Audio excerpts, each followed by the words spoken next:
Radhe Radhe everyone. आज की video में हम जानेंगे कि देव उठनी एकादशी पर हम देव कैसे बनाते हैं, देव का छापा हमें कहाँ पर बनाना चाहिए, देव को उठाते कैसे हैं और देव उठाने के बाद सबसे पहले हमें क्या कार्य करना चाहिए और पूजा के बाद सामग्री का हमें क्या करना चाहिए। तो सबसे पहले बात आती है कि देव हमें कहाँ पर बनाने चाहिए। तो आप अपने घर के आंगन में देव बना सकते हैं, बालकनी में, छत पर या फिर पूजा घर के सामने, कहीं पर भी देव बना सकते हैं। बहुत से लोग रसोई घर में भी देव बनाते हैं। तो अगर आपके घर पर नॉनवेज नहीं बनता है तो आप अपने घर की रसोई में भी देव को बना सकते हैं। और देव बनाने से पहले जहां पर भी आप देव बनाने वाले हैं, गंगा जल डालकर अच्छे से पोछा वगैरह लगा लें।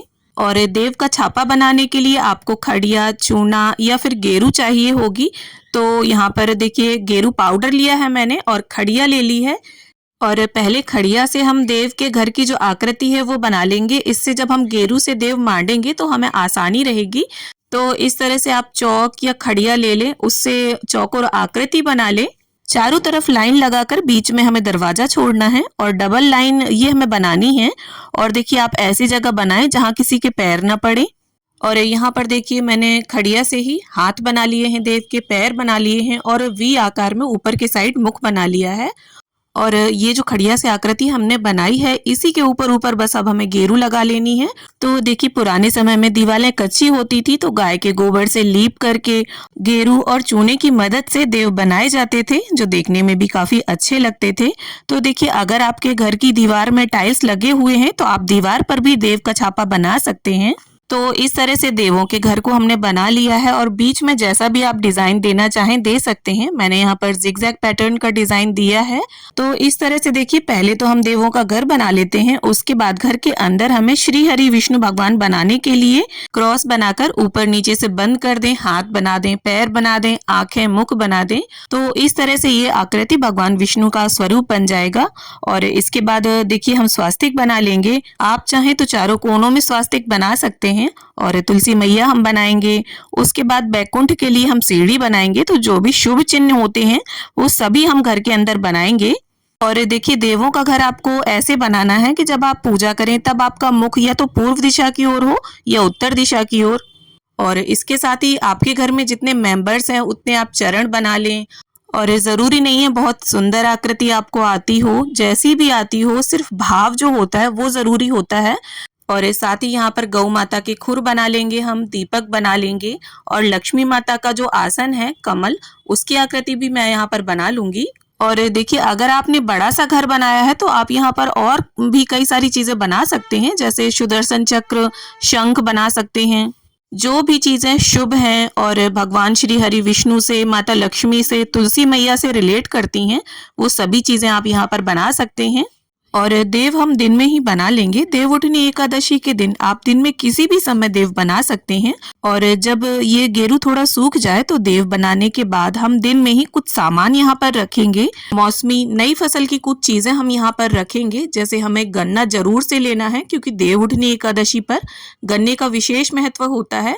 इसके साथ ही आप कोई भी एक अनाज ले लें। यहाँ पर मैंने 1 कटोरी गेहूं ले लिया है, आप बाजरा भी ले सकते हैं। और साथ में हमें यहाँ पर मूली रख देनी है, मूली पत्तों के साथ आप यहाँ पर रखें। और सिंघाड़ा भी हम यहाँ पर रख देंगे क्योंकि इस सीजन में सिंघाड़े भी आते हैं।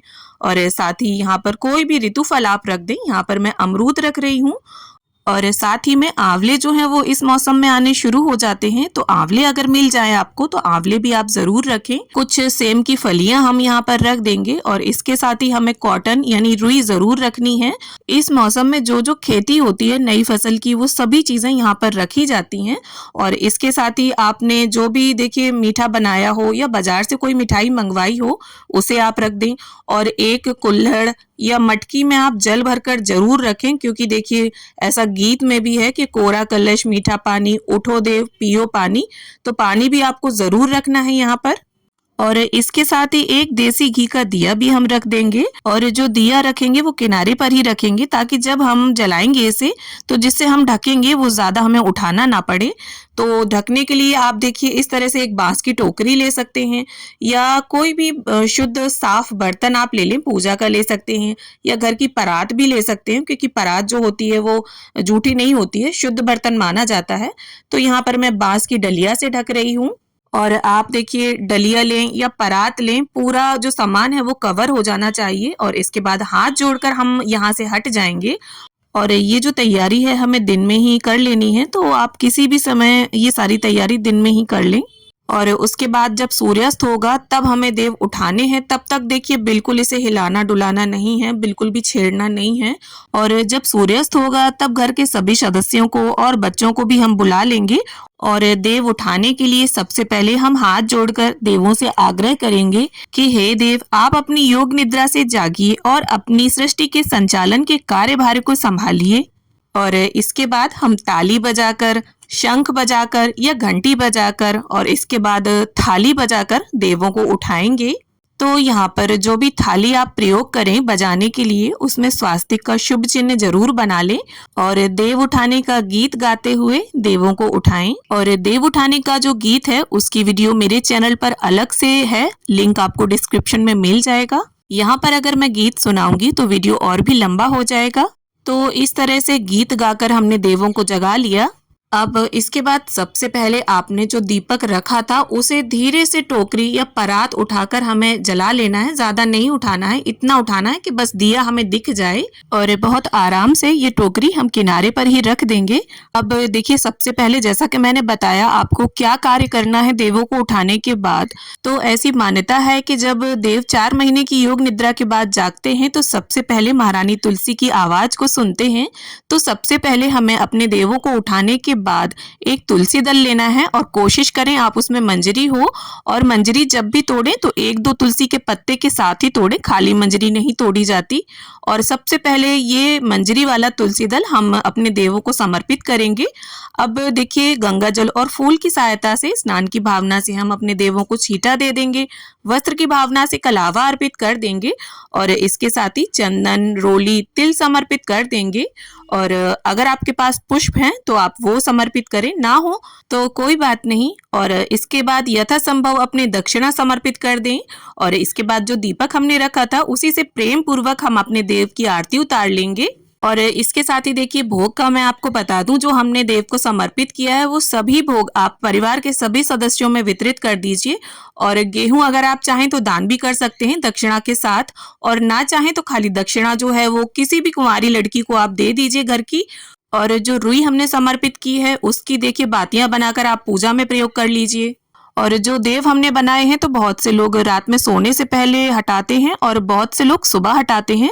तो हटाने के लिए देखिए आपको एक साफ गीला कपड़ा लेना है और पोंछ लेना है और फिर उसके बाद उस कपड़े को धुलकर आप किसी भी पौधे में उस पानी को डाल दीजिए।